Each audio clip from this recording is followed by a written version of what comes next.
Here is Chief Meteorologist Chase Jones. Oh, you do not need me to tell you that it was a cold day today, but I warned you all that it was on its way. Now we're on the warm-up. By tomorrow, somewhere in those lower 60s, and I'm seeing all those Christmas decorations going up. You guys are doing an amazing job. They said somewhere around the end of the week, I think the parade of lights is going to be out. We'll get the final details on it because, you know, the coat drive's just going until the end of the month.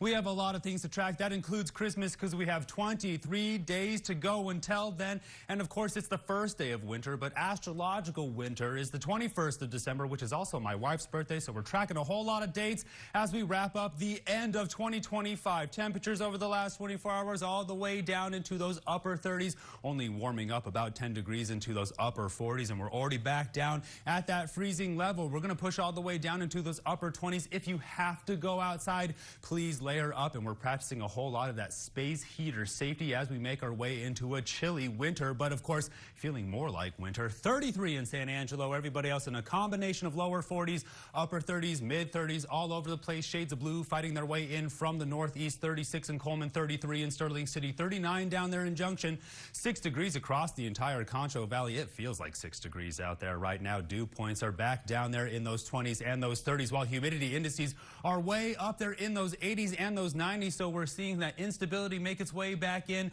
as that cold front pushes off towards the east. But of course, a whole lot of that cloud cover also on its way out. Now here comes that long wave trough we keep talking about. That's going to level us out in those 60s, if not those lower 70s. A little bit of a short wave trough makes its way in. That's going to push us down again near those freezing levels by Thursday. Then we're going to warm right back up. So we're on the winter roller coaster as we get closer towards the end of 2025. I talk about resolutions if you guys want to make any. It's been a pretty busy year. Of course, atmospheric moisture is showing us the instability. That's probably where those high dew points are on their way in. And of course, a little bit more cloud cover is going to work its way in by the end of the week because it is fueling a monster winter storm up towards the north. Now it's mixing with a lot of this Arctic air pushing down from the north. A lot of those shades of whites, those are in those negative temperatures below zero, but of course hovering around those Rocky Mountains. They haven't even seen that much snow in Denver, so it is on the late arrival. This snowstorm could be the one, though.